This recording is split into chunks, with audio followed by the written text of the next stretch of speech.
guys, I feel like I haven't talked to you guys in forever, even though I just spoke with you last week. Clearly there was no Makeup Monday last week. I don't even think there was the week before. But we're back. It's because I didn't have anything to talk about. But Quicken gave me a great idea for today's video, so you can all go thank her. Obviously, the elephant in the room, I chopped some of my hair off. I actually only cut off like 3 inches, but it's amazing how much that can really do.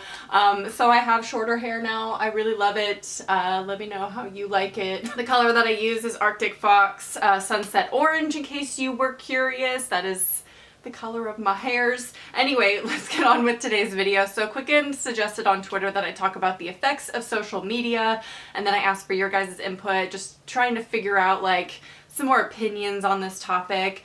And this is kind of a weird topic because so many people are very opinionated about this. I am. And it's weird for me because my opinions have changed as I've gotten older. I've always been an advocate that social media is generally a good thing and that it's an awesome tool and resource for people and just does good to the world. And I don't know if it's just me getting older and becoming, you know, an older millennial, but I want to be on it less and less. That doesn't negate that it does good things for the world or anything just because I personally don't want to be on it as much. That's not what that means. It just has different personal effects. I think it's great politically. I think it's great for spreading awareness about things. You know, obviously I talk a lot about mental health and stuff, and I don't think I'd be able to reach all of you guys. Well, I wouldn't be able to reach all of you guys if it weren't for social media. So for that, I think it's awesome. But personally, not as good, I feel like, as it is in that way. So as I've gotten older, I've realized my addiction with social media, and I know I've talked about this before, and it's just something I'm not okay with anymore. I'm trying to engage in activities that are not on my phone more and more every single day to try to train my brain to go at least an hour without a screen in front of my face. And honestly, I kind of sound like an adult who's like, you need to not be on your phone as much. But honestly, I think that it does you good to not be on your phone as much. I grew up in a time where I didn't have a cell phone, nor did I really have internet or computer access until I was over 18 years old. I know it's hard to believe that I went 18 years without the internet and without a phone. Granted, I had a MySpace. I used my friend's internet and my dad's internet, but generally where I lived at home with my mom, we didn't have internet. I would, you know, go to friends' houses and use their internet to access my MySpace and things like that. So I did have a MySpace when I was like 16, 17 and whatnot. 15, 16? I don't know. But I did not have a phone until I went to college. And I am so grateful for that experience. I never wanted a phone, to be honest. My mom gave me a phone. I've talked about this before. If you're a longtime viewer, you've heard the story. But my mom forced me to get a phone when I was going to college because she wanted to keep updated with me. You know, I was going down the street. I still lived with her when I went to school. I don't know why she was so like, we need constant communication. But yeah, so she got me a phone at that point. And that's where the addiction began. Of course, I didn't have a smartphone. It was just texting and calling. So, you know, it's evolved over time, and I cannot believe, having that experience growing up without all of that, how addicted I've become to social media and my phone. It's always with me in every single room. I just bring it with me. There's no need. Like, there's no emergency. Although right now, I am waiting for my best friend to call me because she's gonna go into labor any second. So I do have it, you know, with me now because I need to be aware of when that's happening. But besides that, there's real no life emergency. Like, if people want to contact me, they can contact me. You know, it's like, it's in the other room. It's not like I forgot it somewhere and I can't be in contact. It's like my brain can't go 10 feet away from my phone. And to me, that is toxic. I don't think that's healthy in any way. So this isn't what this video is about, but some of the things that I've been doing to not be on my phone as much. I've gotten into reading again, which is really cool. I'm reading 30 minutes a day at least. I actually started a puzzle, like a 1,000-piece puzzle. My boyfriend and I are working on it on our dining table right now, and oh my gosh, it is so hard, but it's fun. It's fun. We just put on some music, have some wine, and, you know, put together a puzzle. It feels like, I don't know, old school to me. I don't know. I also have been devoting full attention to my shows and movies. I know that's a screen, but it's different because I struggle watching shows and movies and documentaries like full focus because I'm constantly like, oh, let me check Twitter real quick and see if I have any notifications. Anyway, so I've been devoting more attention to things that I'm actually watching and viewing to really soak it in. I just finished Wild Wild Country on Netflix. I highly recommend that documentary. It's about a cult and it's very weird, but really good. So I am going to try to give a little bit of facts and research here and there in this video because there's tons of it on the effects of social media on our brains and whether or not it causes mental illnesses and things like that. But mostly this video is opinion based, so do know that going in. So on one hand, we go onto social media to feel more connected, to be, you know, to communicate with other people. But on the other hand, it can be very isolating. They've actually done research on the feeling of FOMO, or fear of missing out, which is ridiculous. Anyone else really bothered by this hair that's just like in my face and it won't leave? Because if I do this, that's not a good look. So there is actually a thing called Facebook depression. I know we're all youngins here. Not all of us use Facebook. I rarely go on it, to be honest. It's not, you know, a young generation social media outlet, but it is a thing to have Facebook depression, which is not an actual diagnosis, by the way. It just says that those who use Facebook tend to have more depressive symptoms than those who don't. And I think that can be extended to all social media, but that's just me projecting it. I don't actually know. And this just shows more of a correlation. It's not a causation. So we'll get more into that later. So there's also the issue of social comparison, right? We cannot avoid doing this. We cannot look at social media without doing this, in my opinion. It's super hard to turn off. You know, it's how we look versus how they look, what they have versus what we have, how they live versus how we live. And this can either inflate or deflate our self-esteem depending what kind of comparison that we're making. But usually we're looking at people that we deem as better than us, or they have more than us, or they have a better life than us, and this upward comparison has actually been proven in research that it is more frequent to look at someone and want what they have versus the downward comparison of thinking that you're better than someone else. I don't know a lot of people who do that when they look at social media, who think, oh, I have a better life than them. So with that, I think the comparison aspect of social media is almost always a negative experience. And in fact, research has shown that most people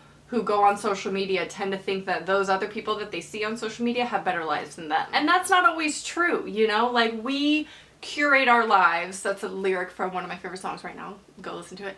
And we decide what we post. We post the best of things, right? We've come a long way. There have been a lot of new posts about realism and like real life posts, you know? But most of the time we're seeing people who have a lot of money live a life that we think is better than ours, and you don't really know what's happening behind the screen. I mean, they share it with you. Sometimes they're very open and honest about their own, you know, mental health state sometimes. Now, of course, there is a flip side to social media usage in that we have a support system on there. I know there's some group chats that I've created and they talk to each other, and I think that's amazing. You know, there is a benefit to social media. I just generally think it does more harm than good. Generally, I think social media tells me, this is what I get mostly out of social media, especially Instagram, is that I look better when I wear makeup, that my hands are gross because I bite my nails, that I need these shoes to be fashionable, and my selfies would get more likes if I used Facetune and posed in a way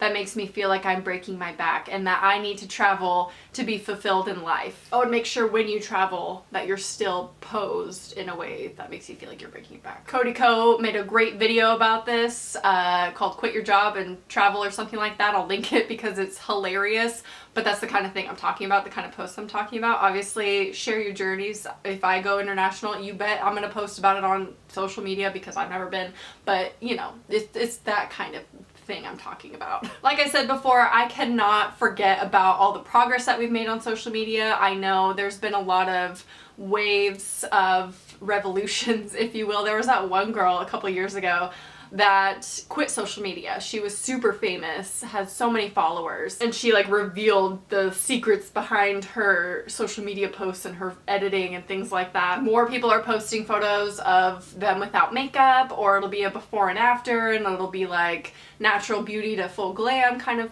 you know, talk, you know, that language that they're using is a lot healthier. We see a lot of the Instagram versus reality posts, which are great, especially in the fitness world, because no one's body really looks like it does on social media. You cannot trust social media, so when you see something, just take it with a grain of salt and move on. One of the things that I'm also trying to implement in my life is only checking my phone when I have a reason to check it. And this can even be like, oh, did my favorite YouTuber post a video? I'll keep it as simple as that and not just exclusively, oh, I'm getting a phone call, I can pick up my phone now. And it could go all the way to like texts and emails and, you know, responding if I think, oh, they were supposed to email me, let me see if they've emailed me. But generally just having a reason to check it instead of just checking it out of force of habit or because I'm bored. And it's still going, let me tell you, it's a struggle, so don't think I'm perfect and like I only check it when I have a reason and I need to respond to an email. Trust me, I'm not like that. I check it all the time when I'm bored. It's, you know, I cave because there's so much there in this piece of plastic glass. I don't think social media causes mental illnesses necessarily, but it can contribute to them, especially if you already have them or you're susceptible to them. Then yes, I can see how it might trigger anxiety or depression based on self-esteem. Personally, for me, it usually triggers anxiety, and I feel a lot calmer throughout the day if I go the beginning of my day without immediately checking my phone right after I wake up. I'll enjoy my morning routine, I'll have a cup of coffee, and I'll just get the day rolling in my own space and, like, I don't know, be in the present and in the now. I know that's super like cliche, but I genuinely feel better when I just let myself have that time without being so connected to everything that's happening in the world. It can be really overwhelming, you know, especially with that self-comparison. I still do it, and it's just, why would I start my day off that way? One of my favorite feelings is to live more slowly and to enjoy life moment by moment and be more in the present. And it's hard to do that when we're constantly consumed by social media. We can't ignore it. We can't ignore technology or our phones or social media. We're not gonna get away from that. And I'm not saying delete all your social media apps. If you are struggling though, you could always delete them or get an app that makes you leave your phone down. I know those exist. Personally, what I do when I'm not expecting my best friend to go into labor, I put my phone on do not disturb and I leave it, and eventually I'll come back to it and see if anyone's texted me. But if it's that important, that feature on my phone, if they call more than twice or if they call twice, it'll take it off of do not disturb. So if it's an emergency, they can get through, they can call me. But if it's just texting and stuff like that, I'll get to it when I get to it. And I think that's a healthier mindset because life didn't used to be like this, especially for me growing up. Like, I would call my friends on a house landline phone, and I kind of miss those days, to be honest. And we'll never go back to those days, but I can work in my life to incorporate and engage in more activities that are more old school like that, like doing a puzzle. Just, you know, my boyfriend and I having dinner on the patio instead of in front of the TV. And that also kind of goes into self-care, which I am going to be doing a video on my kind of self-care routine, how to survive a bad day kind of video. If that sounds interesting to you, it's kind of something I've written out and been working on, you know, behind the scenes, not filming it yet.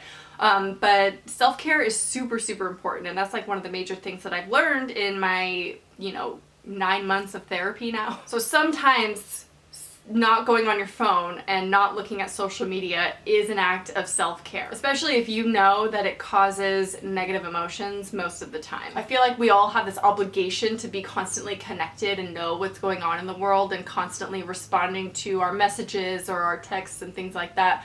We owe those people nothing. Like, I know they're your friends and everything, but live your life. Like, live your life how you want to and what makes you happy. Oh my gosh, there are people walking around outside.